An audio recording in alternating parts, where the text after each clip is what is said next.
Greetings in Jesus' name. In this episode, we are featuring David Livingstone biography in brief. David Livingstone was a Scottish missionary, botanist, and physician known for his explorations of Africa, having crossed the continent during the mid-19th century. Let's check the synopsis. Born on March 19, 1830 in Blantyre, Scotland, David Livingstone pursued training in medicine and missionary work before moving to Africa in 1841. He crossed the continent from east to west and would ultimately come across many bodies of water previously uncharted by Europeans, including the Zambezi River and Victoria Falls. He was a staunch abolitionist after witnessing the horrors of the African slave trade and returned to the region twice after his initial voyage.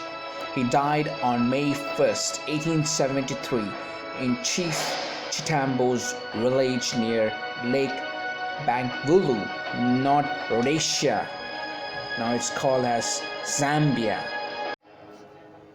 His early life and training.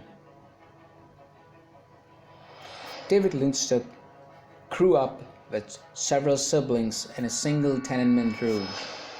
He started working at a cotton mill company as a child and would follow his long work schedule with schooling during evenings and weekends. He eventually studied medicine in Glasgow before going on to train with London Missionary Society for a year. He completed his medical studies at various institutions in 1840 in London, England. Explorations of Africa. In the official role of a medical missionary, he set forth to Africa, arriving in Cape Town, South Africa in March of 1841. A few years later, he married Mary Moffat. The couple would have several children. Livingstone eventually made his way north and set out to trek across the Kalahari Desert. In 1849, he came upon the Lake Kami and 1851 the Zambezi River. Over the years, Livingstone continued his explorations, reaching the western coastal region of Luanda 1853. In 1855, he came across another famous body of water, the Zambezi Falls, called by native populations Smoke that Thunders, and which Livingstone dubbed Victoria Falls after Queen Victoria. By 1856, Livingstone had gone across the continent from west to east, arriving at the coastal region of Kazembe in what at present-day Mozambique. Upon his return to England, Livingstone received accolades. In 1857, published missionary travels and researches in South Africa.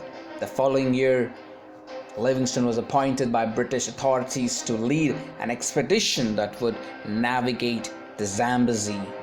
The expedition did not fare well, with squabbling among the crew and the original boat having to be abandoned.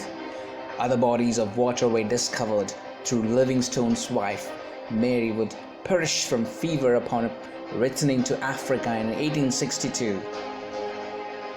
Livingstone returned to England in 1864, speaking out against slavery, and the following year published a narrative of an expedition to the Zambezi and its tributaries.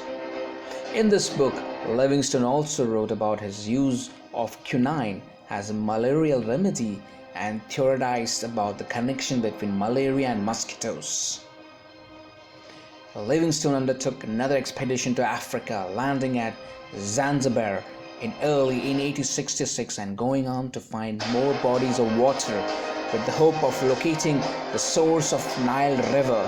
He eventually ended up in the village of Negawe where he witnessed devastating massacre where Arabic slave traders killed hundreds of people, where the explorer thought to be lost. A transatlantic venture was developed by the London Daily Telegraph and a New York Herald, and journalist Henry Stanley was sent to Africa to find Livingstone. Stanley located the physician in Uji late 1871, and upon seeing him uttered the now well-known words, "Dr. Livingstone, I presume." Livingstone chose to stay, and Stanley parted ways in 1872. Livingstone died from dysentery and malaria on May 1st, 1873, at the age of 60, in Chief Chitambo's village near Lake Bangalore, North Rhodesia, now Zambia. His body was eventually transported to and buried in Westminster Abbey. His legacy and related scholarship.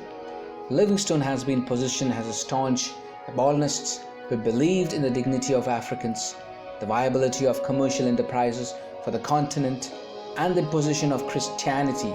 Despite indigenous spiritual beliefs, his findings contained unknown details about the continent that led to European nations seizing African land in imperialistic zeal, which some speculate Livingstone would have opposed.